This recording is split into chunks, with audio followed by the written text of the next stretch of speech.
नमस्कार, आप देख रहे हैं एवन उत्तराखंड। आपके साथ हूं मैं सदफ फातिमा। बुलेटिन की शुरुआत करेंगे इस वक्त की हेडलाइंस के साथ। मुख्यमंत्री पुष्कर सिंह धामी ने विकास कार्यों के किए सौगात। 5 करोड़ की धनराशि की आवंटित। निर्माण कार्यों की देखरेख के लिए जनप्रतिनिधियों की बनाई टीम।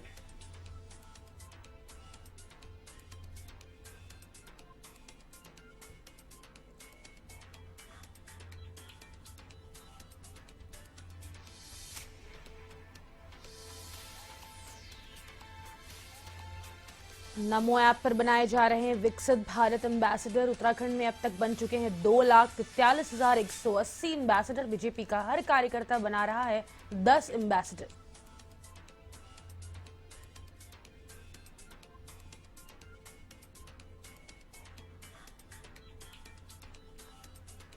देहरादून में पार्षद स्वच्छता समिति में सामने आया घोटाला। पार्षद समितियों की सूची में आधे नाम मिले गायब। वेतन के नाम पर करोड़ों के फर्जीवाड़े की आशंका।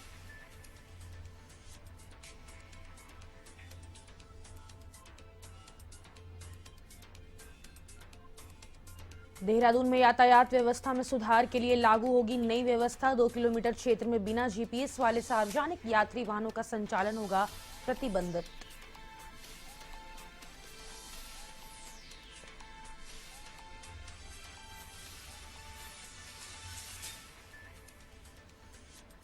खटीमा में उत्तरायणी कौतिक मेले का हुआ आगाज। सांस्कृतिक रंग यात्रा से हुआ मेले का शुभारंभ। देवी देवताओं की मनमोहक झांकियां रही आकर्षण का केंद्र।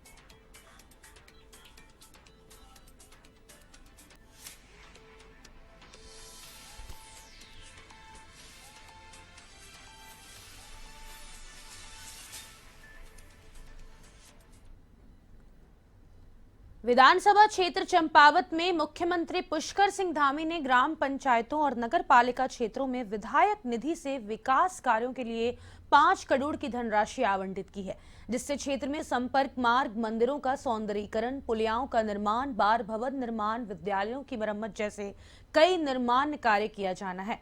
मुख्यमंत्री की विशेष पहल से कैंप कार्यालय टनकपुर और चंपावत में विकास कार्यों के प्रस्तावों और जनप्रतिनिधियों और जनता से प्राप्त प्रस्तावों और सुझावों पर विधायक निधि से कार्य किए जा रहे हैं। निर्माण कार्यों की गुणवत्ता और समयबद्धता के अनुरूप कार्यों को करने के लिए क्षेत्र के वरिष्ठ जनों और जनप्रतिनिधियों की टीम बनाई गई है, जो समय समय पर कार्यों की देखरेख करेंगे।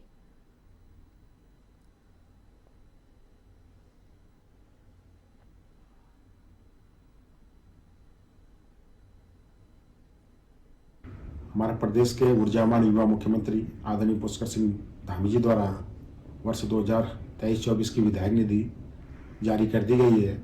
ये विधायक निधि जो हमारे दोनों कैंप ऑफिस हैं, कैंप ऑफिस टनकपुर व कैंप ऑफिस चंपावत, इसमें क्षेत्र के जनता द्वारा जो प्रस्ताव आए थे एवं जो हमारे जनप्रतिनिधि हैं उनके द्वारा जो प्रस्ताव दिए गए थे, वह क्षेत्र भ्रमण के दौरान जो समस्याएं माननीय मुख्यमंत्री जी के संज्ञान में आई थी, उनको देखते हुए ये विधायक निधि जारी की गई है। और इससे पूर्व 2022-23 की 3 करोड़ 75 लाख की जो विधायक निधि थी, जो कि हमारी सभी 113 ग्राम सभाओं व हमारे स्थानीय जो नगर निकाय हैं उनमें बैठक के माध्यम से हमने ये प्रस्ताव प्राप्त किए थे, उसका भी लगभग उपयोग हो गया है। और माननीय मुख्यमंत्री जी ऐसे प्रथम विधायक हैं जिन्होंने अपने विधानसभा क्षेत्र की संपूर्ण 5 करोड़ की विधायक निधि जारी कर दी है।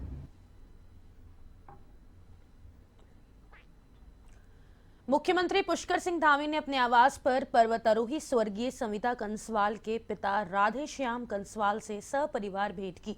आपको बता दें कि सविता कंसवाल को मरणोपरांत तेंजिंग नोरगे राष्ट्रीय साहस पुरस्कार 2022 से सम्मानित किया गया है।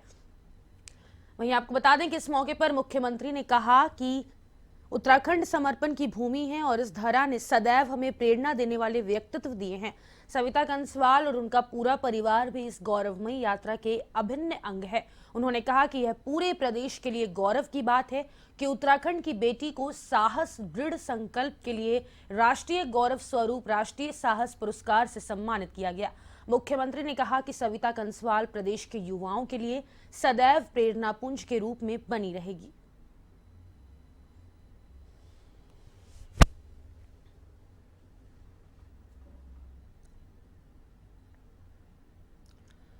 भाजपा प्रदेश मुख्यालय में भारतीय जनता पार्टी के प्रदेश अध्यक्ष महेंद्र प्रसाद भट्ट ने नमो ऐप के बारे में बताते हुए कहा कि भारतीय जनता पार्टी पूरे देश में एक बड़ा अभियान चला रही है, जिसमें नमो ऐप पर विकसित भारत एम्बेसडर बनाए जा रहे हैं। उत्तराखंड में बीजेपी का प्रत्येक कार्यकर्ता 10 एम्बेसडर बनाने का काम कर रहा है और अब तक पूरे प्रदेश में 2,43,180 विकसित भारत ब्रांड एम्बेसडर बनाए जा चुके हैं। भारत को विकसित राष्ट्र बनाने के लिए इन सभी ब्रांड एम्बेसडर से सुझाव लिए जा रहे हैं।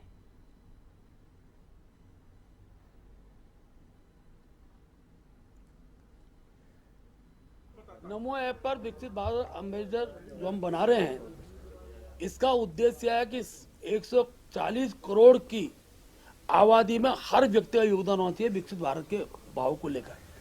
सरकार की योजनाओं के आधार पर आज जिस स्थिति में भारत का जो पक्ष है, जो देश आज हमारा जिस स्थान पर पहुंचा है, उसके ये कार्यक्रम है। और क्या हो सकते हैं, उसके लिए सबसे सुझाव मांगे जा रहे हैं। और मैं कह सकता हूं उत्तराखंड के अंदर 2 लाख से अधिक हमने ये एम्बेसडर बना दिए हैं। आगामी दिनों में मैं आप सब चैनलों के माध्यम से भी उत्तराखंड के जनमानस से आग्रह करूंगा कि नमो ऐप डाउनलोड करने के बाद आप भी अपने सुझाव इसमें दें। विकसित भारत अभियान, विकसित भारत की सफलता के लिए हर नागरिक के सुझावों की आवश्यकता है। लोकसभा चुनाव को लेकर हर पार्टी अपनी तैयारियों में जुट गई है। इसी के क्रम में लोक निर्माण विभाग के अतिथि गृह में समाजवादी पार्टी कार्यकर्ताओं का सम्मेलन आयोजित किया गया। इस मौके पर ओसियन सिंह यादव का काशीपुर पहुंचने पर स्वागत किया। वे उत्तराखंड समाजवादी छात्र सभा के प्रदेश अध्यक्ष हैं। इस अवसर पर पत्र गया प्रदेश अध्यक्ष ने बताया कि समाजवादी पार्टी उत्तराखंड प्रदेश में 2 सीटों पर चुनाव लड़ने जा रही है, जिसमें हरिद्वार और नैनीताल जिले शामिल हैं।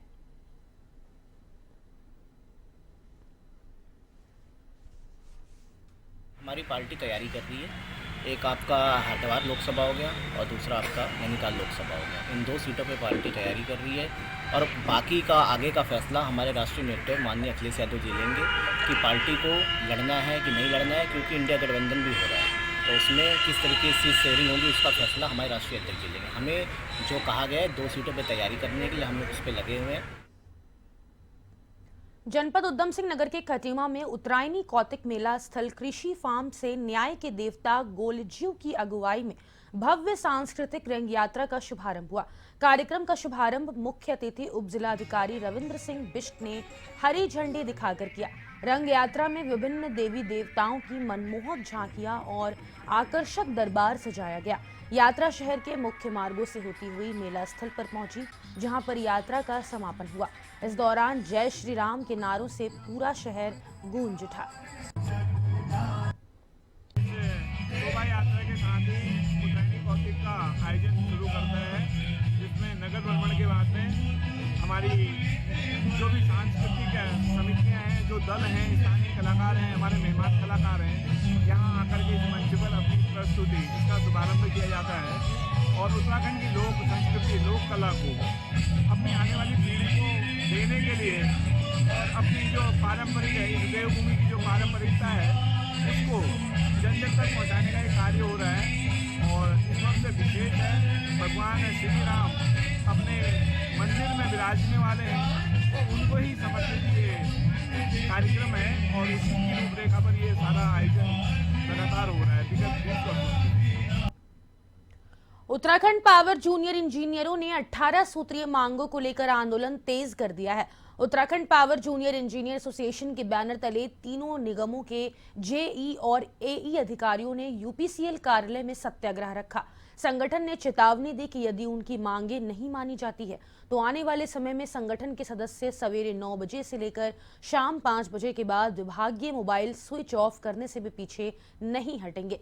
ये लोग अब अपर अभियंता से 8.33% कोटे के अंतर्गत सहायक अभियंता के पदों पर पदोन्नति और अधिशासी अभियंताओं को सहायक अभियंताओं के रिक्त पदों पर पदोन्नति की जाने की मांग कर रहे हैं।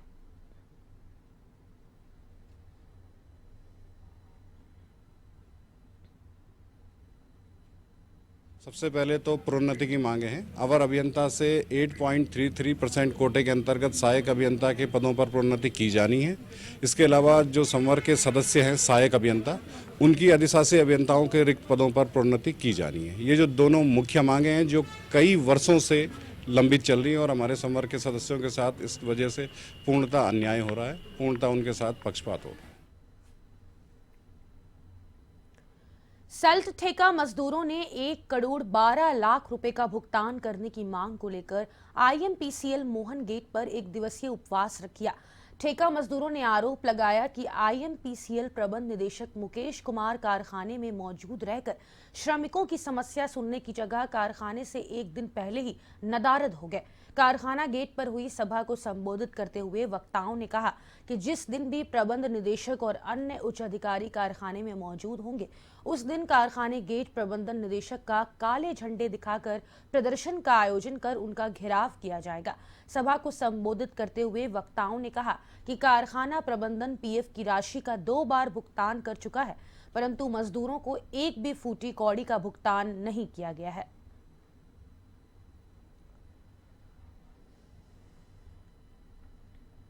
एक तो हमारा जो है इसका विनिवेश रद्द किया जाना चाहिए और दूसरा हमारा यह है कि जो ठेका श्रमिक है उनको स्थायी रोजगार यहाँ पे मिलना चाहिए और सम्मानजनक रोजगार। और तीसरी हमारी मांग यह है कि जो हमारा आईएमपीसी का ठेका मजदूर कल्याण समिति का जो 1,12,57,000 रुपये है वो हमें मिलना चाहिए। और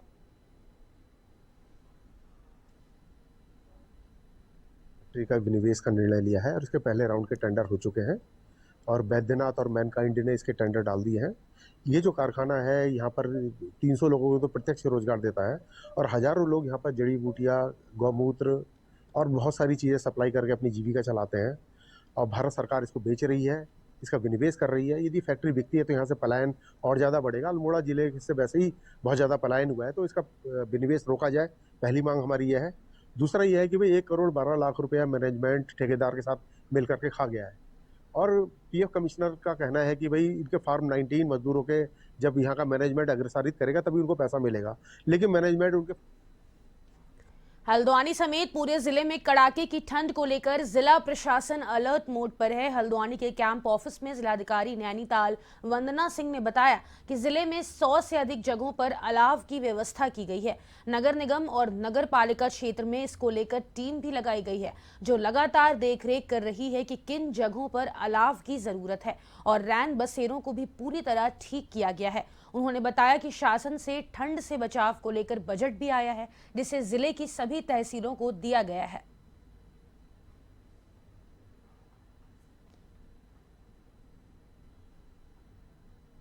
नगर क्षेत्र में सभी जगह जो हमारी यूएलबीज हैं उनको हमने ईओज को भी और जो प्रभारी अधिकारी हैं उनको भी निर्देशित किया है कि अलाव की पर्याप्त व्यवस्था रखें। लगभग 100 से ज़्यादा स्थानों पर पूरे जनपद में अलाव की व्यवस्था यूएलबीज के माध्यम से करी गई है।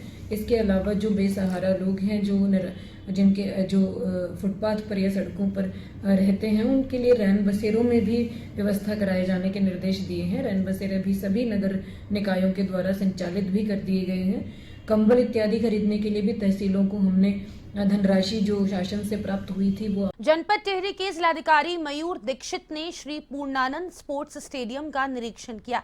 इस दौरान स्टेडियम में क्या क्या सुविधाएं बढ़ाई जानी है, इसको लेकर अधीनस्थ अधिकारियों के साथ जिलाधिकारी ने विचार विमर्श किया।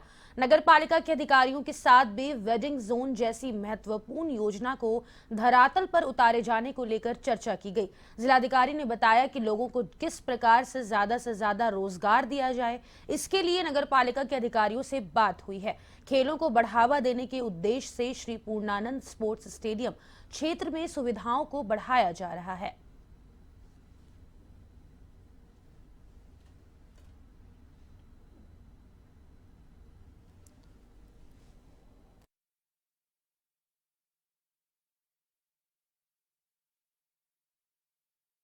हमारा एक प्रोसेस चल रहा है जिसमें यहाँ पर और सुविधाएं कैसे खेल की बढ़ सकती हैं उसको प्लान किया जा रहा है। बैडमिंटन कोर्ट है, फुटबॉल ग्राउंड है, अन्य चीजें भी हैं, तो उसको प्लानिंग की है। साथ ही मुनिकीरेती में नगर पालिका की तरफ से क्या क्या और कार्य हो सकते हैं, जिसमें लोगों का वेंडिंग जोन है जिससे कि लोगों को और रोजगार के अवसर मिले, और साथ ही ब्यूटिफिकेशन के क्या क्या कार्य हो सकते हैं, उस सारे कार्यों का निरीक्षण किया है और आगने वाले कुछ समय में उनको धरातल पर उतारा जाए। मुख्यमंत्री पुष्कर सिंह धामी की ग्राम सभा नगला तराई में मनमोहक झांकियों के साथ भव्य कलश शोभा यात्रा का आयोजन किया गया। यह शोभा यात्रा कालापुल रामलीला परिसर से दमगड़ा नगला और चौड़ा पानी शिव मंदिर तक गई। शोभा यात्रा रामलीला कमेटी के अध्यक्ष दान सिंह धामी के नेतृत्व में निकाली गई। साथ ही अयोध्या के श्री राम मंदिर से आए पूजित अक्षत का भी घर घर वितरण किया गया। वहीं लोगों से 22 जनवरी को अपने अपने घरों में एक महापर्व के रूप में मनाए जाने और दीप प्रज्वलित करने की अपील की गई। मुख्यमंत्री धामी का गांव होने के कारण सैकड़ों महिलाओं, बच्चों सहित गणमान्य लोगों ने उत्साह से भाग लिया।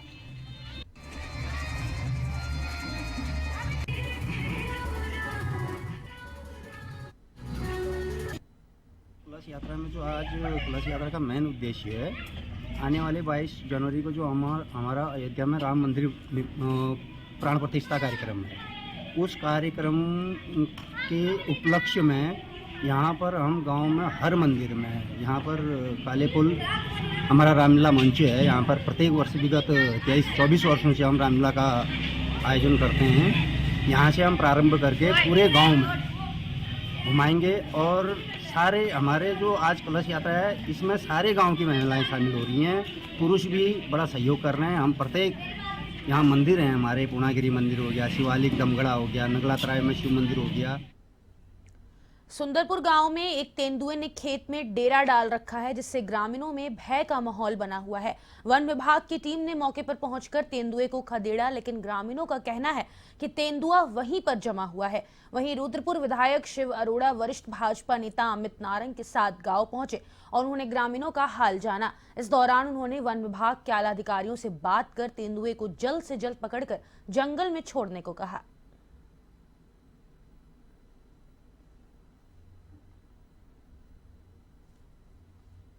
4-5 दिनों से ये हमलावर है, किसी को अभी हताहत नहीं हुआ। अभी बत्तख, मुर्गी, कुत्ते इसी के ऊपर उनकी नज़र है, बाकी रह रहे हैं। लोग बहुत डरे हुए हैं, घर से निकलना भी दुश्वार हो रहा है। कल पकड़ने की कोशिश भी की हुई थी, लेकिन जिसमें कामयाब नहीं रह पाए। यहाँ पर मैं अभी आया है, मेरी जानकारी में आई है कि पिछले कुछ दिनों से तेंदुआ यहाँ पर घूम रहा है।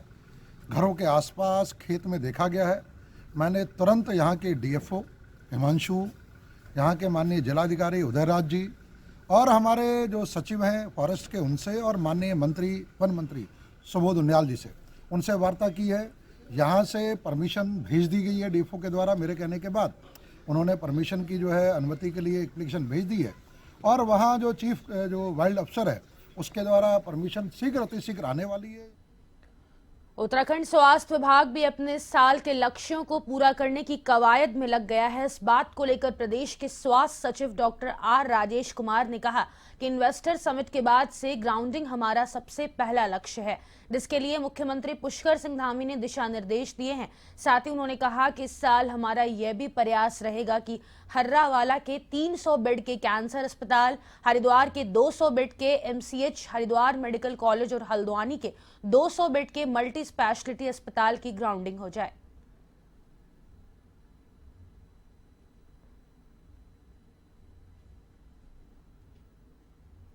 माननीय प्रधानमंत्री जी की अगुवाई में जो अभी इन्वेस्टर समिट अभी कंक्लूड हुआ और इसका नेतृत्व राज्य की ओर से माननीय मुख्यमंत्री जी ने किया। इसमें जो हमें टारगेट्स दिए गए हैं ग्राउंडिंग के, तो वो सबसे पहले हमारा लक्ष्य है। इसमें माननीय मुख्यमंत्री जी की ओर से लगातार दिशा निर्देश हमें मिल रहे हैं और इस साल हमारी कोशिश रहेगी कि जो हमारे 300 बेडेड हर्रावाला कैंसर हॉस्पिटल है, 200 बेडेड एमसीएच है हरिद्वार में, हमारा हरिद्वार मेडिकल कॉलेज जो है और हल्द्वानी में 200 बेडेड जो मल्टी स्पेशलिटी हॉस्पिटल है, इन चारों। संभागीय परिवहन कार्यालय देहरादून ने नियम विरुद्ध नंबर प्लेट लगाने वाले चालकों पर अंकुश लगाने के लिए शहर भर में अभियान चलाया।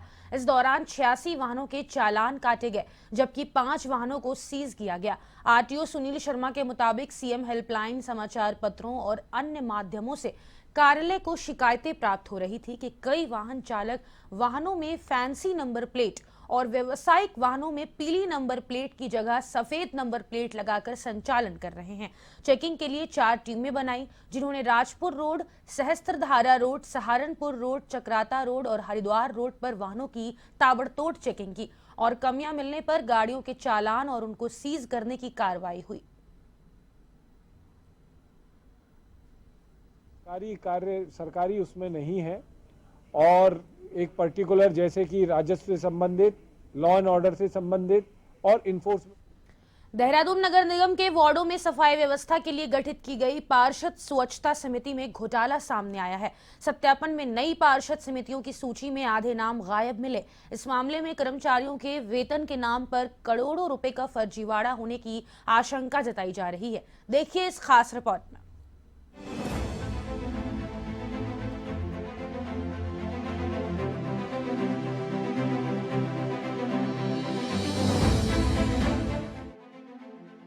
देहरादून नगर निगम एक तरफ जहां विकास का दावा करता नहीं थकता, वहीं अब नगर निगम में करोड़ों के घोटाले की आशंका जताई जा रही है। दरअसल दून नगर निगम के पिछले बोर्ड के कार्यकाल में सफाई व्यवस्था को बेहतर बनाने के लिए करीब 1000 सफाई कर्मचारियों को पार्षद समिति के जरिए भर्ती किया गया था। हर वार्ड में कम से कम 5 और अधिकतम 16 कर्मचारी रखे गए थे। उन्हें हर महीने 15-15 हजार रुपए का भुगतान वेतन के तौर पर दिया जा रहा था, यानी हर महीने करीब 1.5 करोड़ का भुगतान किया जा रहा था। ऐसे में प्रतिवर्ष करीब 18 करोड़ रुपए के हिसाब से पिछले 5 साल में नगर निगम द्वारा करीब 90 करोड़ रुपए का भुगतान किया जा चुका है। बोर्ड भंग होने के बाद नई व्यवस्था बनाने का प्रयास किया गया तो कर्मचारियों के वेतन और पीएफ आदि में गड़बड़ी की शिकायत मिली। इसके बाद सीधे कर्मचारियों के खाते में वेतन ट्रांसफर करने का निर्णय लिया गया। इसके लिए जब नगर निगम में समितियों के एक एक कर्मचारी की भौतिक उपस्थिति, आधार कार्ड और बैंक खाता संख्या जुटाए गए तो पता चला कि करीब आधे कर्मचारी नदारद मिले या फिर उनके स्थान पर कोई और अन्य व्यक्ति कार्यकर्ता पाया गया। वहीं नगर आयुक्त का कहना है कि नगर निगम द्वारा सत्यापन कराया जा रहा है।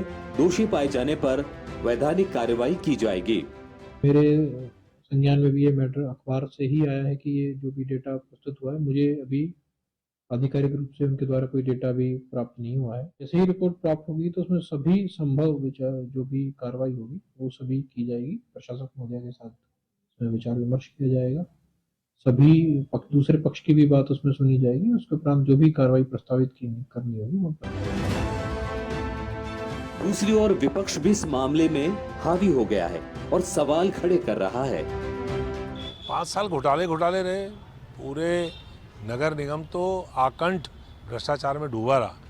अब 60 लाख का घोटाला, कहीं 60 करोड़ का घोटाला, कहीं होर्डिंग का घोटाला, कहीं सफाई कर्मियों का स्वच्छकार के नाम पर घोटाला, कहीं मतलब कोई ऐसा पूरे 5 वर्ष का कार्यकाल अगर आप देखेंगे तो घोटालों के अलावा हुआ क्या?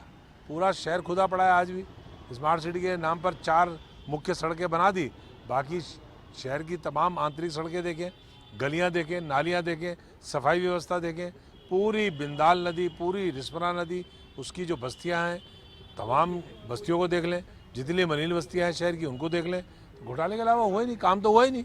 तो घोटाले के नाम से ही ये नगर निगम, ये 5 वर्ष का कार्यकाल घोटालों का ही जाना जाए। फिलहाल मामला दून जिलाधिकारी और नगर निगम प्रशासक के संज्ञान में है और इस मामले पर जांच के आदेश दिए जा चुके हैं। Bureau report, A1 TV, Dehradun.